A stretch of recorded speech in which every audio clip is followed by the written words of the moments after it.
Hello once again welcome back to my channel. आज हम सीखने जा रहे हैं Newton Raphson method.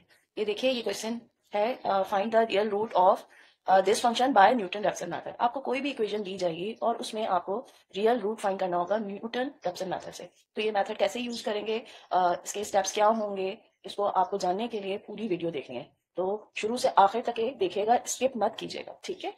Okay, let's start.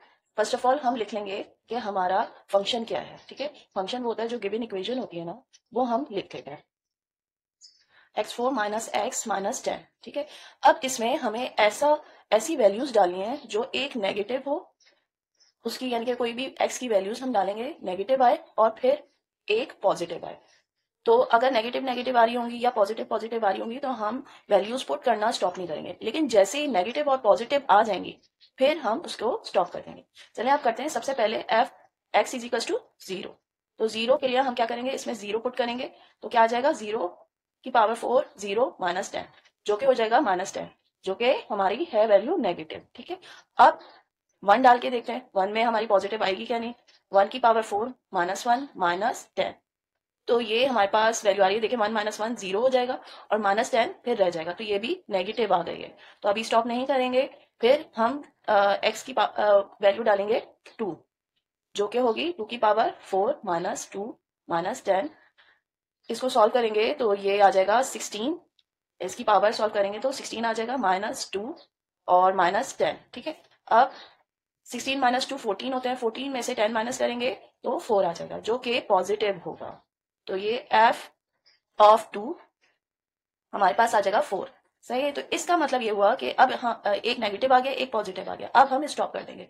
इसका मतलब ये है कि 1 और 2 पे हमारे पास वैल्यू आ रही थी -10 और 4, ठीक है। तो अब क्या करेंगे, अब हमें एज्यूम करना है एक्स नॉट, सही है। Let x not equals to क्या होना चाहिए, वो हमें एक्स नॉट क्या लेना है, 1 और 2 के बीच में लेना है। या तो आप 1 भी ले सकते हैं, 1.1 1.2 1.3 1.4, या 2 भी ले सकते हैं। तो मैं सिर्फ 2 ले रही हूँ, ठीक है। तो ये 2 से ज्यादा आसान हो जाएगा, तो आप 1 भी ले सकते हैं और पॉइंट्स में भी ले सकते हैं। बस 1 और 2 के बीच की कोई वैल्यू होनी चाहिए। अब हम फॉर्मूला लगाएंगे, अप्लाई फॉर्मूला, जो कि होगा x i plus 1 is equals to x i minus f of x i divided by f dash x i. अच्छा, इसमें एक्स आई क्या होगा, जो हमारा गिवन फंक्शन होगा, ये जैसे फंक्शन गिवन है, इसमें हम एक्स जो होंगे वो एक्स आई में चेंज कर देंगे।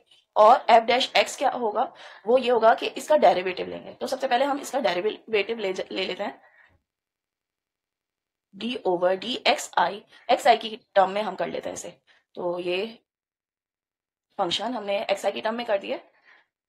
डेरिवेटिव के लिए हम क्या करते हैं, कोई भी डेरिवेटिव लेना होता है तो over d over d x of x n करते हैं तो एन आता है और एक्स की पावर एन माइनस 1 हो जाता है। तो यही मेथड यूज करते वक्त हम इन सब का डेरिवेटिव लेंगे और कांस्टेंट का डेरिवेटिव 0 होता है। तो इसका क्या हो जाएगा, 4xi की पावर 3, ये देखें एन पूरा है और इसमें से 1 माइनस कर दिया, और इसका भी यही होगा कि इसकी पावर 1 इधर आएगी और 1 माइनस 1 वो हो जाएगा, तो ये हो जाएगा 1, ठीक है। अब ये हमारे पास आ गया एफ डैश एक्स आई। अब क्या करेंगे, ये वैल्यूज इसमें डालेंगे और इस फंक्शन को भी लिखेंगे जो हमारे पास गिवन फंक्शन है, उसको एक्स आई के टर्म पे लिख देंगे। X i minus x I 4 x i minus 10 divided bye 4xi की पावर क्यूब माइनस 1। अब हम इसे सिंप्लीफाई करेंगे, इस इक्वेशन को पूरा एलसीएम ले लेंगे। एक्स आई 4xi की पावर क्यूब माइनस 1 माइनस, ये पूरा माइनस में चेंज हो जाएगा क्योंकि बाहर माइनस है ना, तो ये प्लस है तो माइनस हो जाएगा, ये माइनस है तो प्लस होगा, ये माइनस है तो प्लस हो जाएगा। एक्स आई की power 4 plus x i plus 10, 4xi की पावर 3 माइनस 1। हम ये ब्रैकेट खोल देंगे, एक्स आई को मल्टीप्लाई कर लेंगे, 4xi की पावर 4 माइनस एक्स आई की power 4 plus x i plus 10। अब इसे हम जो कैंसलिंग हो रही है वो कैंसलिंग कर लेते हैं, जो माइनस हो रहा है वो कर लेते हैं, तो वो आ जाएगा, फिर सिंप्लीफाई होकर आ जाएगा। ये दोनों कैंसिल हो रहे हैं और इसको माइनस कर देंगे इसमें से, क्योंकि पावर बिल्कुल सेम है। तो ये हो जाएगा 3xi की पावर 4 प्लस 10 डिवाइडेड बाय, ये नीचे का बिल्कुल सेम रहेगा, 4xi की पावर 3 माइनस 1। अब ये हमारे पास एक इक्वेशन आ गई है जिसमें हमें इक्वेशंस लेने, ठीक है।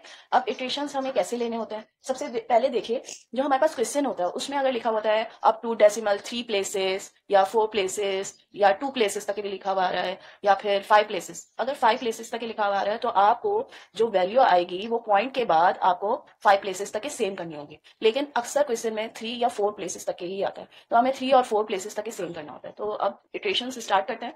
For i is equals to 0, सबसे पहले i जो हम लेंगे वो 0 लेंगे, तो फिर क्या हो जाएगा इक्वेशन, देन x i की जगह 0 डाल देंगे, 0 प्लस 1 is equals to 3x, i जहां जहां है वहां पर 0 डालेंगे वो x नॉट बन जाएगा। ठीक है, और जो x नॉट हमने सपोज किया था वो पहले ही कर लिया था पहले स्टेप में, तो हमारे पास x नॉट था 2 के बराबर, तो 2 हमने एज्यूम किया था, तो यही हम लेंगे। और ये देखें x 0 प्लस 1 1 हो जाएगा, जो कि अब ये 2 हम इसमें पुट कर देंगे,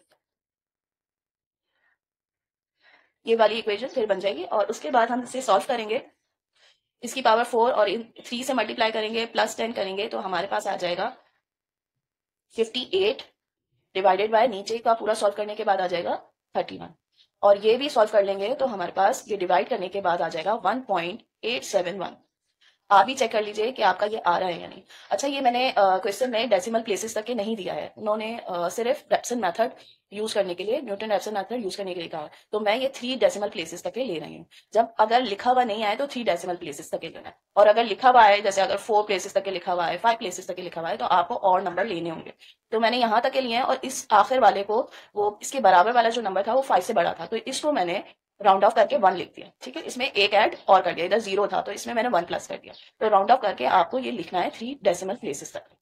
ठीक है, अब नेक्स्ट करते हैं for i is equals to 1। अब ये i इज इक्वल्स टू 1 लेंगे तो फिर x 1 plus 1 is equals to 3 x की पावर x 1 की power 4 plus 10 divided by 4 x 1 की पावर 3 माइनस 1। अब ये x1 में हम ये वैल्यूज डालेंगे, तो ये आ जाएगा 1.871 की पावर 4 प्लस 10 डिवाइडेड बाय 4 1.871 3 की पावर 3 1 माइनस 1। अब इसको सॉल्व कर देंगे तो हमारे पास आ जाएगा 46.761। ये ऊपर का जो सॉल्व किया है वो मेरे पास ये आ रहा है, और नीचे का सॉल्व किया हुआ हमारे पास आ रहा है 25.197। आप भी चेक कर लीजिएगा क्या आप ये मेरी कैलकुलेशन में गलती तो नहीं है, आपका भी यही आंसर आ रहा है या नहीं। तो इसका डिवीजन करने के बाद मेरे पास आ जाएगा 1.856। ये 6 भी राउंड ऑफ करने के बाद आया, वरना पहले था 55, तो मैंने एक और ऐड किया है, फिर ये 6 आ गया, तो ये x2 आ जाएगा हमारे पास। अब ये देखिए 3 प्लेसेस तक के सेम नहीं हुआ है, तो और हम इटरेशंस लेंगे, तो अब क्या लेंगे, for i is equals to 2, x 2 plus 1 is equals to 3 x2 4 की power 4 plus 10 divided by 4 x2 की पावर 3 माइनस 1। अब ये वैल्यूज डाल देंगे, इधर डाल देते हैं। अब x2 क्या था हमारे पास 1.856 की पावर 4 प्लस 10 डिवाइडेड बाय 4 1.856 की पावर 3 माइनस 1, जो कि हमारे पास आ जाएगा 45.599 डिवाइडेड बाय 24.574। इसको डिवाइड करने के बाद आ जाएगा 1.856। ठीक है, ये भी राउंड ऑफ करने के बाद आएगा, जो कि x3 की वैल्यू आएगी। अब ये देखिए ये दोनों सेम हो गए हैं, तो ये हमारा आंसर होगा रियल रूट का। ठीक है, क्योंकि ये सेम हो गया अप टू 3 डेसिमल प्लेसेस। तो आखिर में एक रिव्यू कर लेते हैं कि अगर आपके पास कोई भी इक्वेशन आए तो हमें क्या करना है। सबसे पहले स्टेप 1 है, स्टेप 1 में हम क्या करेंगे, वैल्यूज पुट करेंगे और पुट करते चले जाएंगे जब तक कि एक नेगेटिव और एक पॉजिटिव ना आ जाए। फिर उसके बाद जब एक नेगेटिव और एक पॉजिटिव आ जाए तो हमें x नॉट एज्यूम करना है कि उनमें से उनके बीच में जो दो वैल्यू आपने पुट की थी, जैसे 1 और 2 के बीच में मैंने ली थी 2 की वैल्यू, 2 वैल्यू ले ली थी, तो आपको भी जो आपकी वैल्यूज आ रही हैं उनके बीच में कोई भी वैल्यू ले सकता है। फिर स्टेप 2 में आपको अप्लाई फॉर्मूला करना है, जो कि ये वाला फॉर्मूला होता है, उसमें डेरिवेटिव लेना है और सिंप्लीफाई इक्वेशन करना है। फिर आखिर में इटरेशंस लेनी है। इटरेशंस आपको जो भी डेसिमल प्लेसेस तक के करना है, और जो भी यानी कि xi 0 से 1 2 3 आपको करते चले जाना है जब तक के सेम ना आ जाए, प्रीवियस वैल्यू से सेम ना आ जाए, तो तब तक के आपको ये इटरेशंस लेते जाना है। तो यही स्टेप्स मैंने फॉलो किए हैं न्यूटन रैप्सन मेथड में। आई होप आपको इजीली समझ में आ गया होगा। ये बहुत इजी क्वेश्चन होता है, कोई मुश्किल नहीं होता है, बस ये स्टेप्स आप याद कर लीजिए तो ये सॉल्व हो जाएगा। कोई भी इक्वेशन आए यही स्टेप आपको फॉलो करना है। थैंक्स फॉर वॉचिंग, और अगर आपको वीडियो पसंद आए तो लाइक शेयर और सब्सक्राइब जरूर कर दीजिएगा। Thank you.